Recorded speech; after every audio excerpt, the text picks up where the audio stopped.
Baik, selamat malam kawan-kawan semua. Assalamualaikum warahmatullahi wabarakatuh. Selamat datang kembali di channel saya. Di sini saya akan membahas beberapa hal berkaitan dengan teks editorial atau tajuk rencana yang sekarang sedang dibahas dalam semester 1 Bahasa Indonesia kelas 12 semester 1 kurikulum 2013. Di sini akan saya jelaskan beberapa konsep ya. Yang pertama adalah pengertian, yang kedua adalah contoh secara sederhana. Jadi bagi para siswa yang saya ajar secara langsung khususnya dan masyarakat Indonesia umumnya dan secara global seluruh dunia ini, saya akan jelaskan tentang materi ini. Bagaimana pengertiannya dan bagaimana contohnya secara sederhana. Nanti ke depan akan insya Allah saya jelaskan penggunaannya dalam teks atau bahasan yang lebih luas ya. Baik.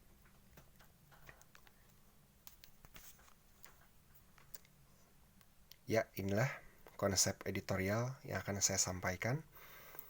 Sebelumnya ya mohon maaf apabila terkesan atau ternilai sederhana karena memang saya ingin menjelaskan ini secara langsung, secara lebih sederhana supaya mudah dilekat dan supaya mudah diingat. Yang pertama adalah pengertian dulu ya. Pengertian yang pertama ini seperti ini. Sebuah tulisan yang membahas suatu permasalahan berdasarkan opini penulisnya. Inilah pengertian editorial. Ada banyak pengertian editorial tersendiri tergantung dari definisi masing-masing individu. Tapi yang biasanya disepakati adalah pengertian ini. Kata kuncinya adalah satu tulisan. Yang kedua adalah permasalahan. Yang ketiga adalah opini penulis. Jadi, bentuk tulisan yang membahas suatu permasalahan berdasarkan sudut pandang penulisnya. Artinya, bukan beritanya saja atau bukan permasalahannya saja, tapi pendapat penulis. Nah, inilah pengertian. Yang berikutnya adalah yang kedua, contoh sederhana. Nah, seperti ini saya berikan dan saya kutip dari beberapa opini masyarakat ya. Bukan pendapat saya ini ya, tapi pendapat dari masyarakat, beberapa masyarakat ya. Baik, seperti ini contohnya. Judulnya adalah kendaraan sebaiknya dibatasi. Nah, ini. Kata dibatasi di sini, ini luas pengertiannya. Apakah dibatasi di sini adalah dibatasi jumlah kendaraan, ataukah dibatasi penggunanya, ataukah dibatasi produksinya, atau bagaimana? Nah, inilah tujuan judul ini sebenarnya adalah supaya kita bisa terprovokasi atau tertarik untuk membaca keseluruhan tulisan ini. Baik, kita mulai. Kendaraan merupakan unsur yang sangat melekat dalam hidup manusia. Dengan adanya kendaraan, manusia semakin mudah dan murah dalam menjalani hidupnya. Namun demikian, permasalahan kronis dan serius menjadi polemik. Nah, awal ini cukup sederhana bahasanya. Di sini kita mulai bahasa yang lebih kompleks yaitu polemik. Polemik di sini adalah artinya perdebatan. Ya, pro dan kontra. Memicu pro dan kontra arti polemik di sini berkaitan dengan eksistensi. Nah, eksistensi di sini adalah keberadaan. Keberadaan kendaraan ini, khususnya hal yang membahayakan manusia atau penggunanya sendiri. Nah, inilah yang disebut dari pengantar sebuah masalah. Sebenarnya teks editorial ini hampir mirip dengan teks eksposisi. Cuman bedanya, teks eksposisi yang dibahas di kelas 10 SMA maupun SMK itu bahasan dan strukturnya lebih simpel atau lebih sederhana. Sedangkan editorial lebih rumit. Lebih rumit karena lebih formal. Editorial ini sendiri kita bisa melihat dan mencarinya di berbagai media ya, seperti koran ataupun internet itu ada editorial. Editorial tersebut membahas sebuah berita berdasarkan opini penulis. Jadi ada campur tangan penulis tabloid atau berita tersebut dan membahasnya gitu berdasarkan sudut pandang dia sendiri. Nah, berikutnya adalah pertama, ini alasan ya. Pertama, kedua, ketiga ini adalah alasan kenapa si penulis ingin membahas hal ini gitu, bahwa kendaraan sebaiknya dibatasi. Nah, ini penyebab-penyebabnya atau faktor-faktornya ini. Pertama, kendaraan bermotor dapat menyebabkan kecelakaan. Ada juga yang tertolong, ada juga yang tidak. Nah, baik.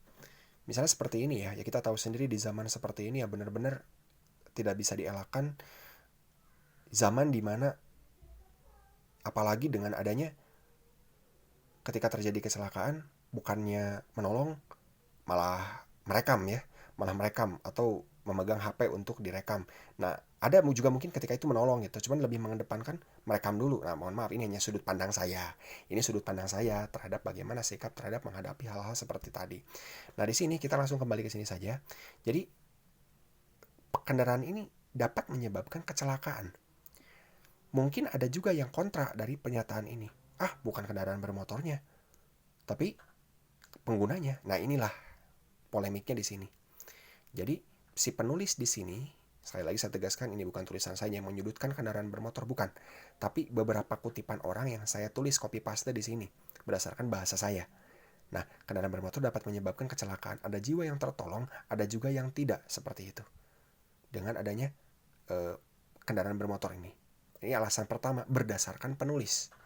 Kedua, kendaraan bermotor adalah penyumbang polusi udara yang cukup kuat. Gas buangan yang dihasilkannya mencemari udara. Nah, apalagi gas buangan yang dihasilkan secara tidak sempurna pembakarannya. Ini secara lebih jauh dibahas dalam ilmu kimia dan yang lainnya. Baik, selanjutnya adalah ketiga, kendaraan bermotor pun menyebabkan polusi suara. Masyarakat yang bertempat tinggal yang dekat dengan jalan raya tentunya merasakan langsung hal ini. Artinya di sini dibahas bahwa kendaraan bermotor ini menyebabkan polusi suara ya, apalagi mohon maaf ya, bukan ini enggak, sekali lagi saya tidak menyindir atau bagaimana siapapun. Misalnya kan motor yang menggunakan knalpot brek misalnya, ya mungkin itu hak pengguna untuk memakai itu, tapi kan di sini ada pendengar yang tidak sengaja mendengarkan. Nah, tapi di sini kembali ke kebijakan kita masing-masing, dan ini editorial membahas suatu permasalahan berdasarkan sudut pandang penulis itu. Selanjutnya kita lanjutkan dengan demikian. Nah, ini simpulan dari semua itu. Dengan demikian, kendaraan bermotor sebaiknya dibatasi. Nah, kita mulai masuk dari pengertian judul ini dibahas di sini. Dengan demikian, kendaraan bermotor sebaik dibatasi. Dibatasi apa? Dibatasi penggunaannya. Jika kegiatan tidak terlalu penting dan urgent dalam bahasa Inggris ya, kalau diketik mungkin ini dimiringkan. Bukan mungkin lagi, pasti dimiringkan. Sebaiknya pengguna berjalan kaki. Terlebih lagi ada anonim dari bahasa Inggris yang mengatakan bahwa walking is a sport ya, bahwa berjalan itu adalah olahraga. Oleh karena itulah sebaiknya berjalan kaki seperti itu. Nah, inilah contoh sederhana tentang editorial itu. Jadi mengedepankan sebuah kejadian-kejadian dan berita, cuman di sini ditekankan pendapat dari penulis itu. Ini secara sederhana ya, secara singkat yang mungkin hampir mirip dengan teks eksposisi. Oke, dalam konten berikutnya insya Allah akan saya paparkan lagi contoh yang lebih kompleks, yang lebih menyeluruh dan lebih up to date atau lebih terkini. Sekian dari saya, kurang lebihnya sekali lagi mohon maaf. Ini adalah opini ya, berupa opini campuran dari saya pribadi, yaitu yang ini sebaiknya dibatasi penggunaannya. Juga ini dari berbagai macam opini yang saya kutip. Ya, sekali lagi bukan menyudutkan siapapun, tidak ada maksud untuk menyinggung siapapun, hanya tujuan editorial menurut saya pribadi adalah agar kita bisa bersikap lebih bijaksana, bijaksini, dan bijaksono. Kurang lebihnya mohon maaf. Terima kasih.